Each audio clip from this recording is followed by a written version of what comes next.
and I am the Guided Pathways lead coordinator there. And I'm here to facilitate, to get us going, and to help close us out. But otherwise, this presentation is really an opportunity for you to hear what other colleges are doing that is innovative and helping to kind of support students, particularly students within equity populations, to onboard into the college. So Career Ladders Project, for those of you that don't know, is a nonprofit organization that is kind of an arm of the California Foundation for Community Colleges. Career Ladders Project really is focusing on promoting equity-minded community college redesign. So in collaboration with colleges and partners, policymakers, Career Ladders really works to make change for our equity populations in the state of California. So some of you may have been a part of last Friday's workshop. This Friday is the second of 2 workshops, and the workshop outcomes for this career and equity redesign is to explore key considerations in preparing students for work in the changing economy, to consider how racial and gender disparities in program and career choice may impact students, and to learn what colleges can and are doing to disrupt these structural disparities in program and career choice. Sorry, my computer is doing things on its own. Sorry. Okay. Whoops.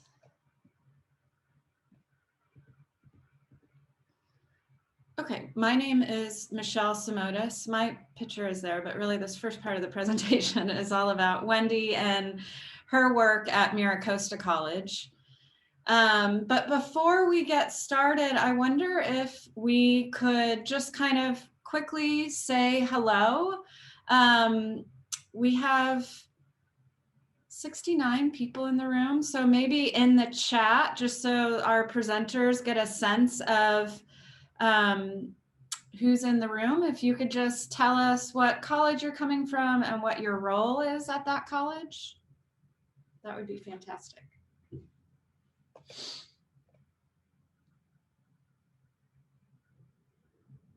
We have Long Beach City College faculty intern. Awesome. Merritt College, Director of Research and Planning. Dean of Student Success and Equity. Oh, it's going too fast now. We have project managers. Oh, Marie. Hi, Marie. One of our librarians is here. Good morning, Michelle. Good morning. Luz from Santa Ana and Palomar. Mission College. Jorge from City College. Contra Costa College, Norco College. Oh, we're from all around the state. This is wonderful. Cosumnes River College, Saddleback, San Diego Mesa. Wonderful. It's nice to see so many people on a Friday. I know these things are hard when we're all zoomed out, but it's really nice to see such a diverse group of people. We have instructional faculty, librarian, counseling faculty, deans. Yeah, so welcome. Thank you for being here with us today. So with that, I'm going to pass it over to the amazing Wendy Stewart from MiraCosta College, who is the Dean of Counseling and Student Development there. So I'm going to hand it over to you, Wendy. I'll just tell me when to click to the next slide whenever you're ready. Okay, you can definitely head to the next one. Good morning, everyone. It's good to see. I see some familiar names and faces in the room, and like Michelle was saying, it's a Friday, and so I know it's been a long week on Zoom, so we appreciate you being here because I know folks can get zoomed out. I have about 15 minutes, and what I'm going to do is try to focus on just talking a little bit about the work that's been done by multiple folks at MiraCosta, and then specifically some of the things that we looked at in addressing equity as it relates to career and counseling. So there'll definitely be a focus on how we looked at the participation of counselors and implementing career components to that. but there's elements that hopefully folks can apply to multiple people. And then Michelle, I apologize. I animated this whole presentation. Sorry. Oh, no worries. So I think if you can just go forward one more, there we go. And so I'll just, that's going to be something to think about when you're presenting and somebody else is doing the slide. Do not animate every single element, which I did. So we, like many campuses, created academic and career pathways at MiraCosta. We've been engaged in our guided pathways work. This is going into around our 4th year. So I think we started early on in the process, landed on doing meta majors, and we're able to effectively delineate all of our majors into 6 different areas. But like a lot of other colleges, we wrestled with that question: how do you center the work on equity, right? And I know we've all seen these images of whether it's boxes and apples or they're watching a baseball game. There's a ton of different images on what equity looks like. But I think when you're talking about this work, the reason that it's especially important is because we can accidentally create these amazing student supports, create these holistic, best practices in our campuses that do an awesome job of providing resources for the students who already have the social capital to engage in them, the students who are already connected. So, excuse me. So when we thought about equity and this image, we really thought about, it's not just about what you build, but it's about how you make sure that it's built for the students that most need it. And that was, I think, something that we had to take some time to really think about. We had to have real discussions about, do we have shared definitions of equity? And then kind of get over that there's this thing that sometimes exists where you don't necessarily want to just call the question that, hey, there are certain groups of students who are really excelling at our college and not excelling at our college. And there's nothing wrong with being unapologetically focused just on the students who are not excelling when you build something really big, like guided pathways. So on the next slide, so we had the question, just feel free to just I'll try to keep up. I was trying to build suspense, but yes. Like a big fun game for me. So we asked the question, what does our data tell us about our students and about what guided pathways could look like? And so I want you to think about, what does your data tell you, as I share a little bit about some of the things that we looked at and discovered. And when people think of data, they tend to think of, quantitative bar graphs and pies and pages of data and numbers. But there's a lot of data in, focus groups, voices. So we took into account that when there's an incident that happens on campus and we have student groups, MECHA, BSU, when we have our student groups that come forward with sometimes that's a list of demands, sometimes that's just forums where students provide feedback, that's data, right? Especially because those are voices from our students who are most disproportionately impacted.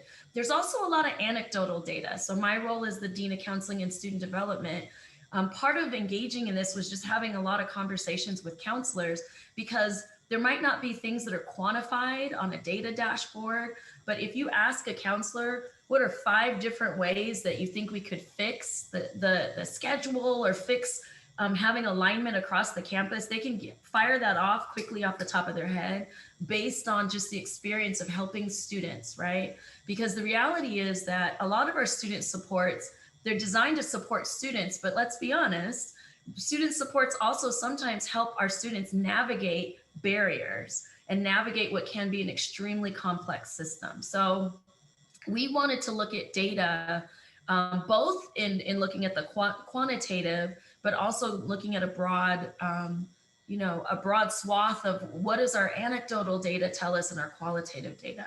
So there's a few more of those up there, Michelle, and feel free to go forward until just keep on going.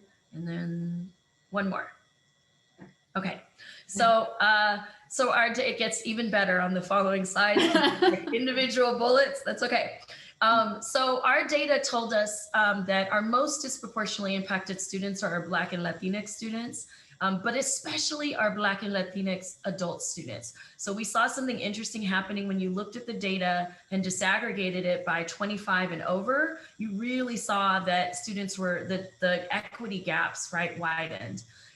We saw that we thought about students are often uninformed in their initial major choice. So there's such a focus to incorporate career and to help students be more goal directed. But accounting is the most popular major at our college. And while we have an amazing and awesome accounting program and amazing, faculty in accounting, it's the top of the list on the application. So students select it quickly, right? So we know that even when students take their time and select that major, initially that's sometimes an uninformed choice. Students don't necessarily understand the importance of early career exploration. And students with, so CSEPs, and I'm using jargon there, but that's short for Comprehensive Student Education Plan. Students with comprehensive ed plans, there's all these really great outcomes that are tied to that. So they're more likely to complete a goal, more likely to persist, more likely to utilize resources. Even when the student doesn't end up majoring in that particular, they don't go in that direction, the process of going through, how do I set up a plan? There's something magical about that where we see outcomes. And that's not just at our college, that's multiple. Equity programs are effective, but not everybody is in an equity program. So we have an amazing Emoja program. We have one of the oldest Puente programs in the state, and we're really proud of those. But what happens when you have Black and Latinx students who are not in EOPS, not in Emoja, not in Puente, who aren't plugged in, right? What are the resources and the outreach that's targeted for those students? And then a data set that really stood out to me when I went to a guided pathways workshop was that our low-income students are doing great. They're outperforming counterparts, so students who were not seen as low income in the data, but there's no outcomes, so that benefit doesn't extend to employment. So we weren't necessarily seeing that when students graduated that they were tracking into higher paying fields, right? Or that some of the things that we see in terms of majors with students of color disproportionately majoring in social and behavioral sciences, because those the topics that connect with them. We weren't seeing, that some of those trends that we were trying to impact, we weren't seeing the results after the students left the college. So we ran our data for our ACPs, our 6 ACPs, and said if we know that Black and Latinx students, and this is the graph actually at the bottom of that previous slide, if we know that, that's okay, Black and Latinx students are disproportionately impacted, then let's focus our efforts on those students. So we disaggregated all of the students that were in our 6 ACPs to see who are those students. And we also looked at who are the students who are not currently in EOPS, Emoja, Puente, our other programs. And the reason for that is sometimes we compete with each other. So you have a group of students over here and they're getting flyers and amazing things about programs that are happening, but that same student might be getting, pulled in different directions for different programs. So we wanted to focus on first time to college, adult Black and Latinx students who were not currently in a program. So on the next slide, this just shows an overview of what we came up with, which was the Academic and Career Pathway Student Success Teams. And so the idea is for it to be holistic, so that we have instruction and student services and classified staff and faculty and counseling faculty and instructional faculty and administrators who are all working together with the focus of assisting students in career ed planning, providing intentional community connections, and really ultimately closing the gap, right? So you can see there's a team coordinator there, counselor, there's an ACP dean. We have peer mentors. We made sure to engage our career center. There's instructional faculty. We have success coaches, which are often frontline folks who are in our department. So they de facto kind of know what the needs are for students. And they often are the first people that students connect with. And then we have, in addition to instructional faculty, we have also instructional faculty liaisons. So on the next slide, within this group, we also, and I apologize, that is my son. Within this group, we also did a model for counselors. And so we have a lead counselor that sits on the ACP student success team. But that person also works with a team of counselors, part-time and full-time counselors. And Michelle, if you can go forward about 3 or 4 or 5 or 6 or 7. There's one more. So the question that we had to think about, and then I want to pose to you, is what assumptions do we make about counselors and counseling as we engage in this work?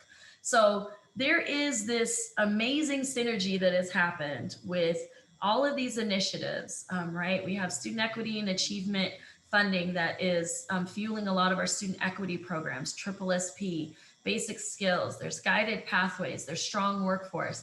And counselors have become like a hot commodity, right? Counselors are like, yeah, we're being acknowledged that our voice and our presence and the work is really critical in all of these different spaces. But when we started to engage in this work, we had a few just professional development meetings. We have what are called all counselor meetings, where we just had dialogue about, we're making some assumptions though, about professional learning and professional development for our counselors in this work. So a few of those that came up were, and I want you to feel free to type in the chat, what are assumptions that we make about counselors and counseling when we're engaging folks in initiatives? But all counselors don't have equivalent training, especially when we're talking about career. So I am a former counselor and I have a master's in marriage and family therapy. And I can tell you there was no training on career in that degree. I learned it by just doing the work and gained expertise. But I have counselors that have actual, their master's is focused in career counseling, and you're going to get different kinds of training depending on what your background is. We talked about that, when you're doing an ed plan, you can't enter an ed plan in our system without a declared major. So we're saying career is important and students shouldn't just focus on majors, but structurally speaking, were we supporting that, right? There's a lot of training on equity, but counselors were saying, where is the equity grounded counseling strategies? Like, how do I connect what I'm learning over here and apply it in a counseling environment? Not all counselors have an understanding of what it means to work with Latinx and Black students. So we can't just take the philosophy that the Emoja counselor coordinator is the expert on working with Black students, not if we're trying to close the equity gap, right? And we can't just say the Puente counselor or EOPS counselors or counselors who are themselves Latinx, that those are the counselors that have that expertise. We need to look at not making that assumption and how are we equipping counselors with those tools. There's a disconnect that happens with, again, what happens in a counseling appointment and when students are advised and what students experience when they're looking at the class schedule or trying to complete a program. So how do we get alignment and get folks in the room and have those discussions? And then finally, there are both internal and external pressures about serving all students. So part of the struggle of how do we center this in equity is that, and especially I heard this from my counselors, was, well, we're getting this external pressure that you're supposed to be serving all students, especially now during COVID. As I'm speaking right now, I know our drop-in schedule is getting flooded, right, with students that are looking to get registration help. So how do you continue this over here, but focus on Black and Latinx students? So we tried to have open dialogue to address some of these and not just move forward with making assumptions.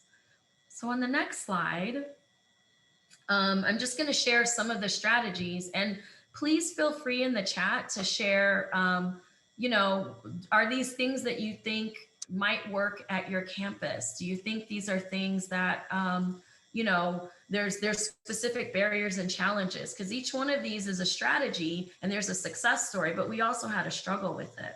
So counselor feedback was really important. So I had a few sessions where myself and other counseling leads in this just educated counselors to make sure everybody had a foundation for what is guided pathways, what is the work that's happened across the last 3 or 4 years, and where are we now? And then what does this work mean for counselors. We provided career counseling training. So interestingly enough, we had this super cool sounding NACE certification. We had somebody come in to offer NACE certifications, and I heard loud and clear from my counselors, that's nice, but what I need are strategies to use in a counseling appointment. So we shifted to work with a consultant that works specifically with career counseling in community college environments in California. And then we had conversations about, these are the strategies, how do you implement those? Career coach is a really often used tool. So we were able to get funding from our strong workforce grant to actually get career coach specific to our college, and then provide admin access to counselors. So that last piece allows for a counselor to sit in a session and not only say to a student, why don't you take the assessment on career coach or utilize this, but they could then have admin access to see what were the results. How might I use those results in a counseling appointment? We had mini grants that we offered for instructional faculty teaching introductory courses to work and partner with counselors to actually implement career planning components, because we realized we can't just rely on students coming into counseling to get elements of career exploration. If we're going to really push that career exploration is critical early on, we needed to have collaboration, but also that students are getting those messages inside their classes. We recorded trainings for all counselors on equity data and equity-minded counseling strategies. We had to reframe that focusing on Black and Latinx adult students and prioritizing that in our structure was not negating serving all students, right? And there's a few more bullets underneath that. So this is a biggie. We had to restructure our counseling appointments, and we have an amazing counseling operations supervisor that created a separate SARS grid and a methodology where students who are getting outreach through our academic and career pathway, so our adult Black and Latinx students not currently in a program, could book an appointment and have priority in those appointments. We provided release time for lead counselors, because sometimes we ask everybody to do everything all at once without having time to focus on it. And then the final bullets, we utilize different resources. So that's always a challenge, is funding. So we utilize C funding, right? SSSP and student equity, strong workforce. We got a strong workforce grant.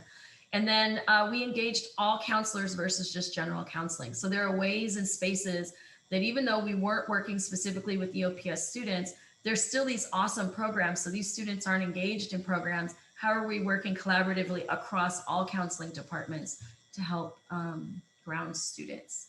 So I want to pause for questions, but I also want to mention one of the things that came out of this work, especially this past summer with the increased visibility of the violence and murders that Black Americans face, who are at the hands of police, and there's different injustices that are being reaped, that there was an increased visibility of that over the summer. I won't say that it started, because many of us have experienced that and are knowledgeable about that and live that, prior to this past summer. But because of COVID, everybody was paying attention.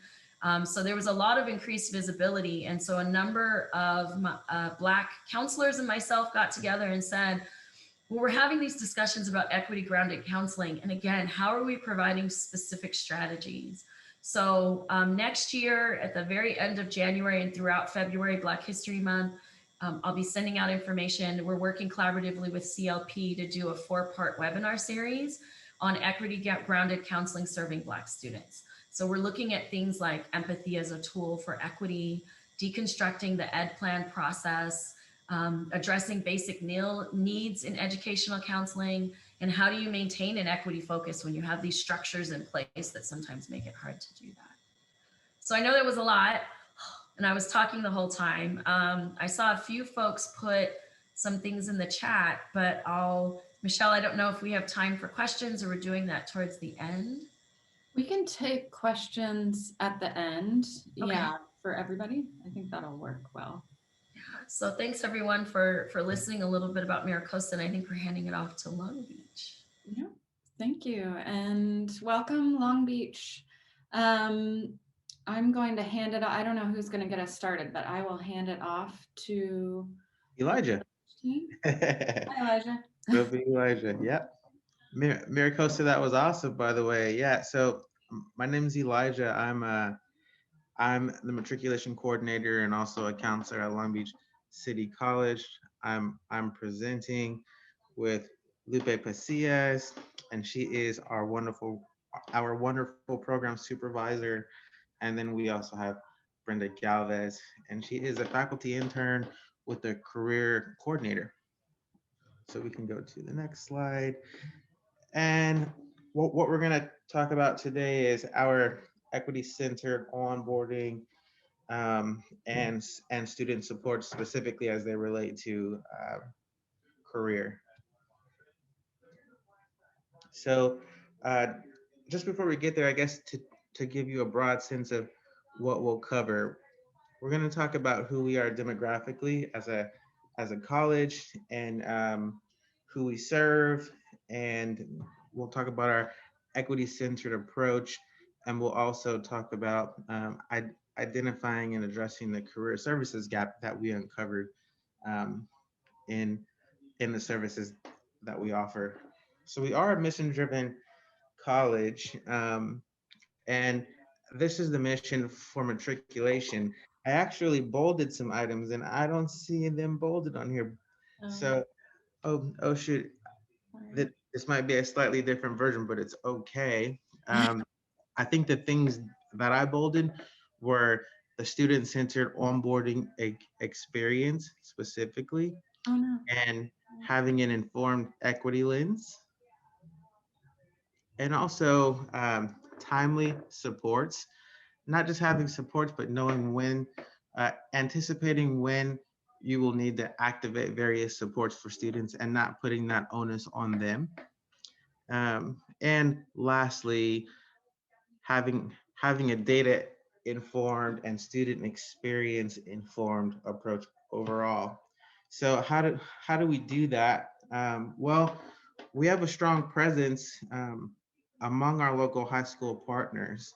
So what you see on the right of this screen is the outreach and recruitment specialists who all serve various high schools. We have 41 partner high schools, and we divide that caseload up so that each high school has a representative. With that equity lens, though, some of our high schools have a weekly presence, whereas others may have a bi-weekly presence, and some might even have a once a month presence. So we can go to the next one here. And I'm going to turn it over to Lupe Pasillas. Thank you so much, Elijah, for that framing. So to get us thinking about our matriculation model, it's important to first talk about who are the LBCC students. Our LBCC student population is made up of the following. 59% of our population is Latinx, 14% are white, and approximately 12% are African American, and 12% are API. Nearly 9,000 matriculants enroll every semester at our college. And this fall semester, we enrolled on 3,566 direct matriculants. Today's presentation will focus on how we serve those direct matriculants. For today's presentation, direct matriculants will be defined as a high school senior who is looking to onboard into the college. On the next slide, I will talk to you about how we serve these students. So the matriculation office, as Elijah mentioned, aims to help students transition smoothly from high school to college to improve student success through consistent points of contact. Highlighted on the left-hand side here, you see the student journey to enrollment. Our matriculation model consists really of 3 parts that you see on the left-hand side. The first is through a really strong presence and collaboration with our partners. This includes site visits, now in a virtual setting, virtual office hours, monthly meetings with our partners, and also data sharing agreements. The second part of our model is having college awareness events. We scaffold 8 events throughout the academic year to help seniors learn more about our academic programs, student support services, and student life opportunity. The third part of it is we actually deliver site-specific tailored events at each of the high school. Some of those services that we administer for each of our high school sites, which Elijah mentioned to be 41, include application, orientation, financial aid, placement, and educational planning. These efforts have helped us increase participation among students. However, data showed that the students that were attending these events were typically students with the college capital. With this in mind, through looking at data and collaboration with our partners, we found the need to develop equity services. So in the middle here of our slide, you'll see our equity services that we've coordinated in collaboration with our high school partners. Some of the services that we have put together for students to promote a college-going culture include an increased presence at the high schools with high numbers of disproportionately impacted students. At Long Beach City College, we've identified those students to be Latinx, Black, and low-income students. As Elijah mentioned earlier, this would involve us visiting the sites on a weekly basis in comparison to sites that have a strong college-going culture who receive a monthly visit. Okay, so that's just one of the strategies that we implement for these sites. In addition, at these schools, we administer on-site admission for all seniors. What this is basically compulsory application workshops where we go into senior classes, for example, government and econ or English, and we help the entire senior class apply to Long Beach City College. In addition, we recognize the importance of working with students and their families and making them aware of the promised programs that we have in place at the college and other academic programs that we have in place to support their students as they navigate their education at Long Beach City College. The fourth component of our equity services include prioritizing counseling support with an equity lens. So when we implement our strategies to help incoming students develop an ed plan, first priority is always given to students that meet the demographics that I covered earlier. In addition, we do intentional recruitment for our Viking Summer Voyage program, which helps students transition from high school to college. It's an 8-day summer transition program. Lastly, we recruit students intentionally for the Puente and Umoja program and the Male Success Initiative, ensuring that students are able to develop community at our college and really promote retention. On the right-hand side of the slide, you'll see our equity programming. These are some of the flyers that we've put together for our students to promote those services. In the next slide, I'm going to talk to you a little bit more about how we select the sites that receive that extra layer of support known as equity services. Okay, so if you see here on the left table here, we've listed an example of one of the sites that received equity services this past academic year. This school here, you will see that they serve 75% Latinx students, 15% of their students are Black or African American, and 83% are low-income students. After reviewing this data, we meet with our high school partners and discuss how we can best meet their student needs. As mentioned earlier, these students receive a high level of support, and we're really intentional when looking at this data to pair them up with an outreach and recruitment specialist who either mirrors the demographics of the school or has been trained to meet the needs of the student population. Now, on the right-hand side of this screen, you'll see our matriculation conversion. This matriculation conversion chart outlines how students move through the matriculation process. Here you see application, orientation, ed planning, and enrollment in credit courses for the past 2 academic years. This chart also highlights the outcomes that have resulted from our collaboration in equity services. Here you see that LBCC has reduced the loss points in orientation and educational planning. In addition, what we found in implementing these services is that more of our high school partners are developing a growing interest in us bringing matriculation services to the senior courses. And this really draws on the pivoting from our approach from being passive and expecting students to come to us and being college ready, but instead going to the students and providing this information to all seniors to ensure that they all have access to this information to be successful at our college. Now I'll hand it over to Elijah Sims, who will talk a little bit more about how we're bridging the career gap.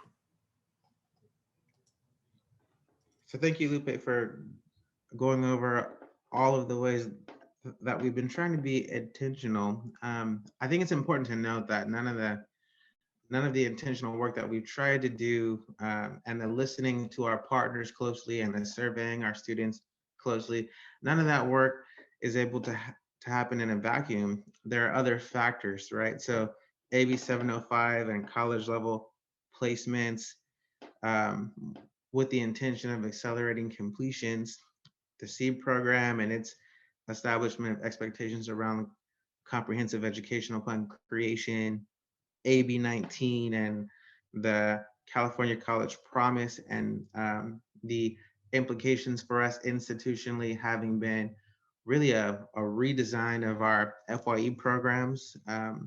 There are 3 for 3 different populations. And also guided pathways, the sort of holistic, overarching, intentional focus on that student journey and experience through the institution. So how do we, I should say, just make sense of all of those implications and factors in the lives and experiences of students? And I feel like sort of a central question that we came to is how can we expect students to be efficient and deliberate if they're not sure where they're headed? And so that really focuses us back on career. Career in that way is sort of like a North Star for students. If we need them to be able to take advantage of all the resources and the funding and the programming in order to complete in 2 to 3 years, they still need to have a clear sense of where they're headed as early in that journey as possible. So we injected career exploration into the matriculation components after orientation, since orientation for us is a strong marker that students will ultimately attend the college. But prior to ed planning, since ed planning is the second opportunity that students have to update their major. The first is when they apply to the college. What we found is that when students apply to the college, oftentimes it's almost like they pick a major out of a hat. So there has to be something in between that application to the college and the educational planning. And that's the what, the career exploration workshop, and the technology used to deliver it is sort of the what, but the how is our equity lens and prioritizing sort of what schools we bring those services to first, and how we roll those out has been really central to our partnership. And it really has helped us to crystallize our partnership with Long Beach Unified, for instance, because they've seen the commitment to some of our schools with very high disproportionately impacted numbers of students. So we could go to the next one here. And I'm going to turn it over to Brenda. Brenda, are you in the room? Yes, I am here. Thank you, Elijah. So as part of this entire process that Lupe and Elijah were explaining, the Career Center comes in when it comes to career exploration workshops. And what we do and what we've been doing this year is we have 6 interns, faculty interns, who implement and really guide our partners, high school partners, through dual enrollment and outreach to translate how majors available at LBCC can turn into careers once they either transfer and or go into the workforce after their programs are over. So there was a need from high school partners that really wanted to explore career paths for their high school students, but there's also a need for LBCC to have students select a major as soon as they enter campus. So what the Career Center does is bridge that gap where it introduces students not only to majors that we offer, but also how these majors and programs can turn into long-term careers. So in a sense, we're preparing them so that when they go in and meet with their counselor,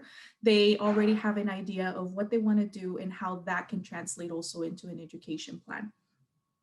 This is a 15-minute career assessment. And the great thing about My Majors, which is the system that we're using, is that it's compatible with SIS. So we are able to track data from the majors that students are picking. We're also able to track confidence level in terms of students picking majors, whether they feel confident about the major they picked or not, and or the results that they received. They're able to sit and take the assessment on their own. So they'll usually take 15 minutes before they meet with us. And then we offer a workshop for everybody who's taken the assessment so that we are able to translate translate the results for them.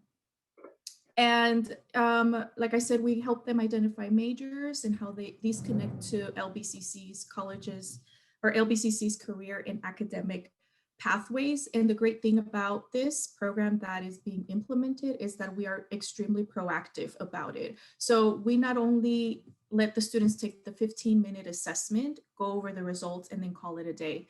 As soon as they onboard, we also work with, as Lupe was saying, Viking Summer Voyage with FYE, and then we call students, we email them and say, hey, you took this assessment, now you've picked this major, there are these other workshops that you can attend, so that we are not only throwing students into the campus, but we are proactively walking them through the process of their entire academic career and how that translates into an actual career after they graduate.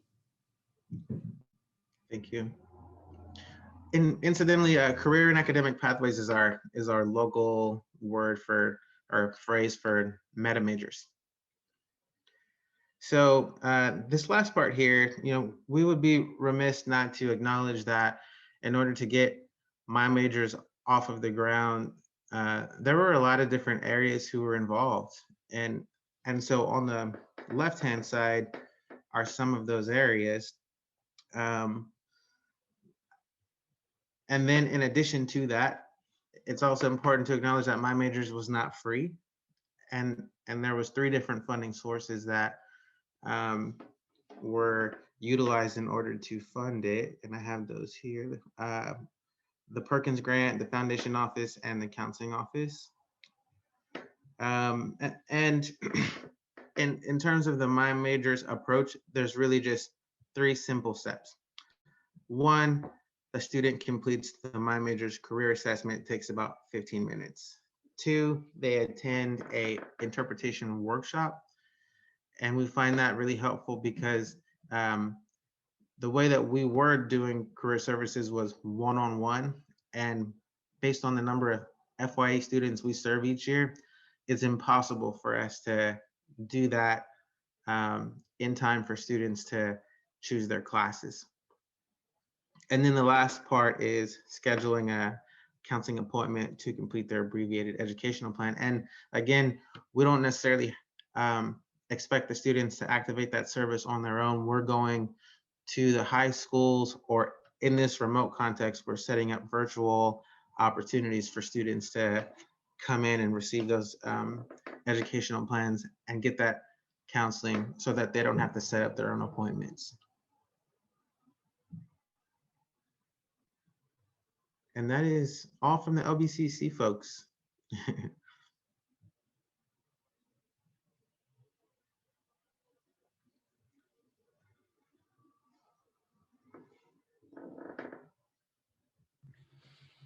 Hi, sorry.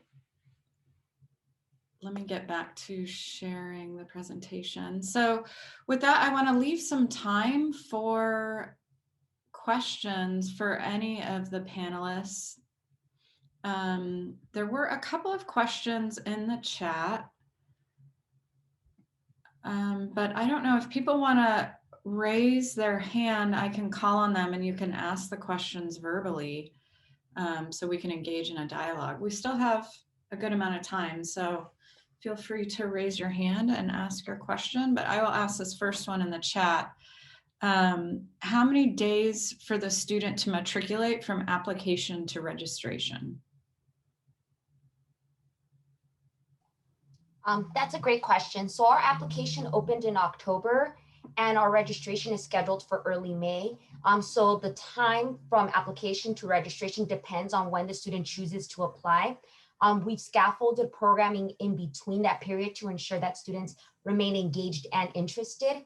In addition, we've also coordinated events for students that apply towards May to ensure they're able to catch up on all those matriculation events that they might have missed. And that event's called Express Day.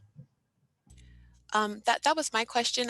The question that I'm actually interested in is, since it looks like you've added steps to the matriculation process by adding in the career assessment, by adding in the interpretation workshop. So once a student actually submits their application, how many days will it take them to get through all of those steps? That's my question. Like, does it take them 5 days to get through all those steps?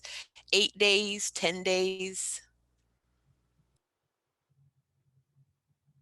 So I just want to make sure I'm understanding. So are we talking about the entire matriculation process, or are we talking about once they get to the career portion of it? I'm talking about the entire process from application to registration.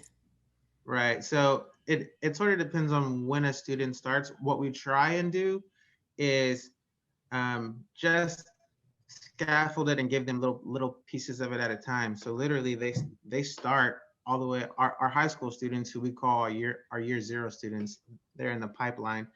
We just sort of spoon feed them little pieces of it because we have found that works best for them. But there are a few students who will say, come in right when open registration happens, and they'll come to an express day after applying literally the day before. And except for the career part, they could do the entire matriculation process in 2 days. If you add on career, it would be a little bit longer than that because you have to do the assessment and then you have to also do an interpretation. So it sort of depends on who the student is and when the student tries to matriculate. Okay, thank you for that. I'm really impressed with the work you guys are doing. It's excellent work. And so I'm just trying to wrap my head around like the process and structure that students engage with as they move through all those steps. We typically at Norco College, our steps have really encumbered students. So it used to take a student like 8 or more days because of when we offered counseling appointments and the appointments were full or our workshops were full. And so I'm just curious, are students delayed because they are waiting to get a workshop or a workshop is full or they can't get into counseling, I love that you said that, especially the counseling part was originally a bottleneck. And so what we did was we kind of flipped the script a little bit. We don't have students,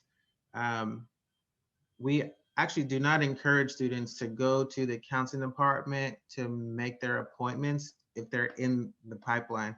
Our year zero students, we set up just enough events to serve all of them. And so I might have 10 counselors who are at one event waiting to serve 140 students.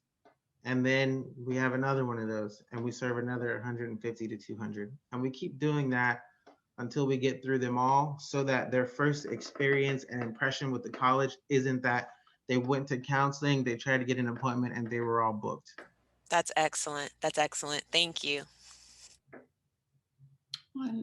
Next question we have is from Ana Ortega Nieto. You can unmute yourself. Hi, I had a question for Wendy, and I appreciated you mentioning the 2 separate SARS grids. Like, it seems like, why don't we have that? But because it makes total sense, because that's a question that I've often asked. Are we really giving that access opportunity to our students who need it the most?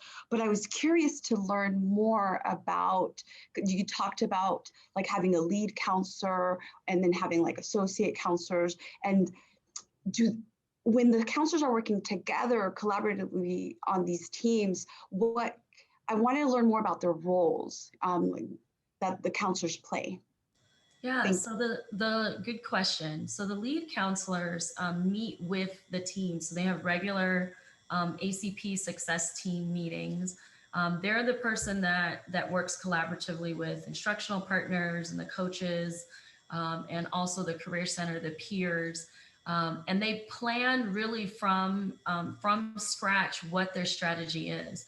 And so you get some differences actually in each of the ACPs. So for math and sciences, for example, they do a lot of, similar to what actually Long Beach is saying, workshops and Saturday sessions, because there's what they felt like was a bigger barrier was students being exposed to what the different careers are that are out there, and addressing kind of equity issues that a lot of Black and Latinx students aren't going to necessarily default to STEM because there's not a lot of visibility in seeing themselves. And that's very different to what the social and behavioral sciences ACP did, where they felt like a lot of students have an understanding of what those majors are, especially since the majority of the Black and Latinx faculty, right, are in those areas. So then the other issue is, how do you embed career? So if you're a sociology major, you know, students often like, what can you do with that? Like there's 80% of the jobs out there you could do with a sociology major. So you can't just rely on, I'm a sociology major, I'm going to be a sociologist. Well,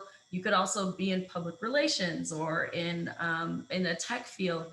So that ACP focused, rather than doing workshops, they felt like, well, the career coach elements and getting students in a little bit earlier to meet with counselors. So there's a lot of variety amongst each one of the teams, but the lead counselor works with the team on the strategies and really setting the tone for what's the outreach, what are the specific, you know, workshop components.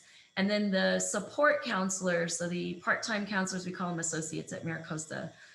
The part-time counselors and the other full-time counselors are really focused on comprehensive ed plans. Because when we send that link, we want to make sure that there's ample appointments that are available for the students who want to follow up on that. So the lead counselor is doing a lot more coordination, a lot more connection with the team. And that person also takes that information back to their team of counselors, but the other counselors are really focused on educational planning. Thank you. Are there any other questions that people have? I want to add in there that I'm going to put my email in the chat. I'm doing a huge, like a big overview, but we actually lined out detail by, you know, very detailed what the roles are for the lead counselor and the support counselors. Before we got folks volunteering to be a lead, they wanted to know exactly what it is that is required of them. And then we still had to flex as we go. So I'll put that in my email, because I would imagine folks want to know the detail pieces. Thank you. Doesn't look like there's any more questions. I am going to also put in the chat a Mentimeter. It would be wonderful if people, oh, I see another question. It would be wonderful if people could click on that Mentimeter link and give us some feedback on the session, which also includes other ideas for things you might want to learn in future sessions. But we do have Stephen has his hand up. Yes, thank you for taking my question. I have one question for Long Beach and one for San Diego. So I guess I'll start with the Long Beach folks. On the My Majors, I guess I put the question out on the chat line.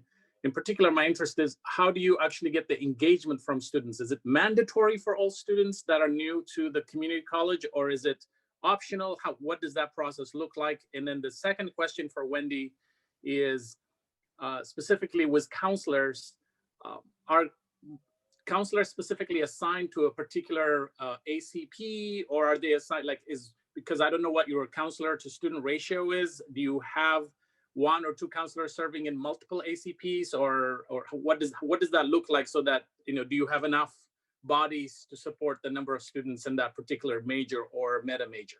Thank you. So speaking to the first part about whether or not it's mandatory or not, a lot of that is dictated by the partnership with our various high schools. As our services have improved, our staff has grown, our equity lens has become clear, our high school partners allowed us more access to classroom time, but initially struggled with that. So that's one piece. Another piece is it depends on how important the high school thinks it is to their student population. Sometimes they want it to be mandatory, and other times they want it to be optional. For us, though, for our part, what we want to commit to is make sure that every student who wants to have that opportunity has the option to do it. So we do that by making sure that workshops are available, but in addition to that, for students who miss those, we also have a summer transition program, and this year it had 3 different career tracks.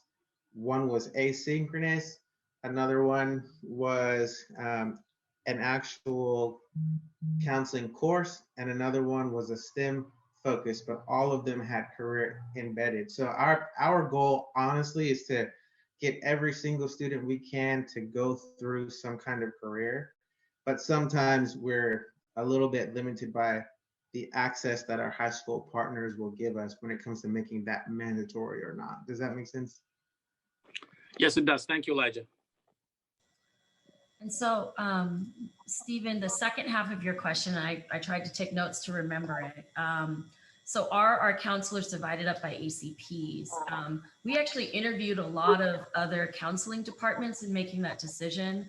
And I don't know if that's the direction we're going to go in ultimately, but we opted on no. And part of that is because not all of our students are, so the student success teams aren't focused on all students in every ACP.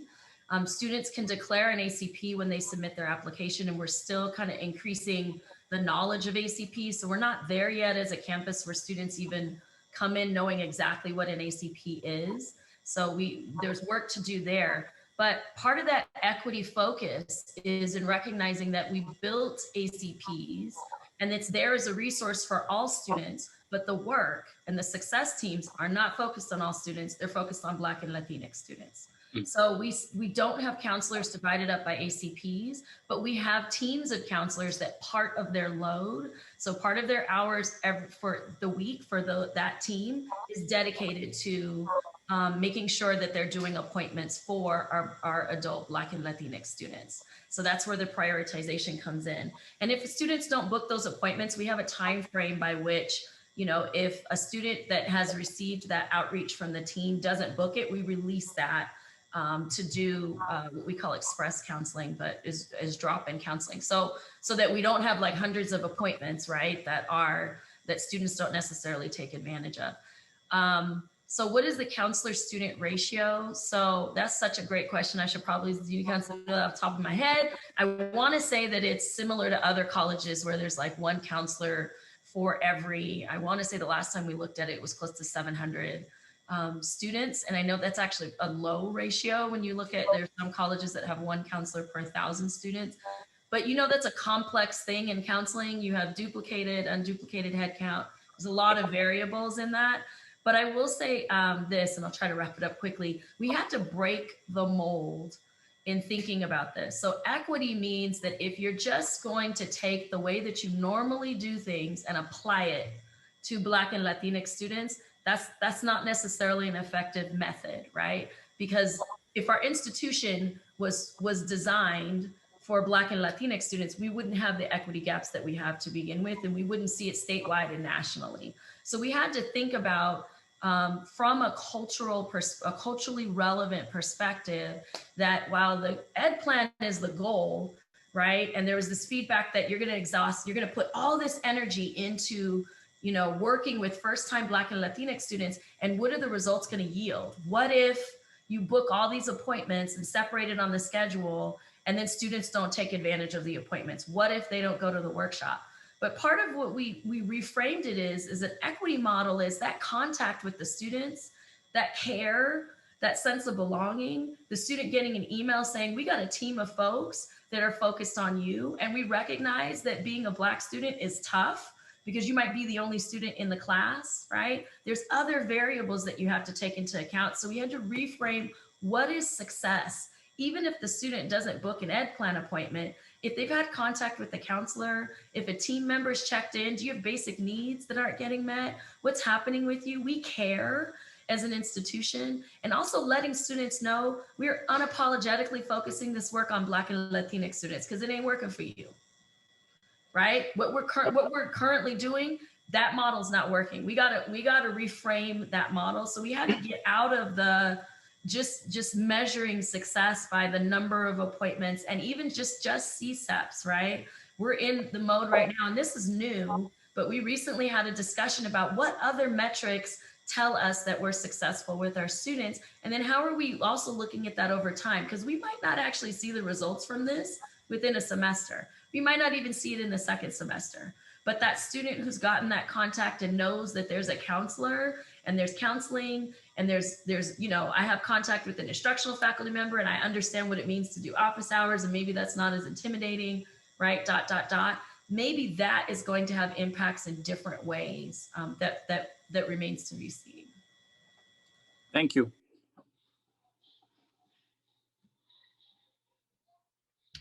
All right, thank you. Are there any other questions? In the chat, we have reframe success. Yes, thank you, Wendy. Okay, I don't see any other hands up. So I want to just take a moment to thank our presenters. That was wonderful. You gave us a lot to think about. And for everyone who's participating, if you could give us feedback in that Mentimeter, and then we will send a recording of this session along with the slides next week at some point once we get it all together, and you'll get the slides for all of the sessions that you weren't able to attend as well. But with that, I want to thank all of you and have a great weekend and a great holiday. Thank you.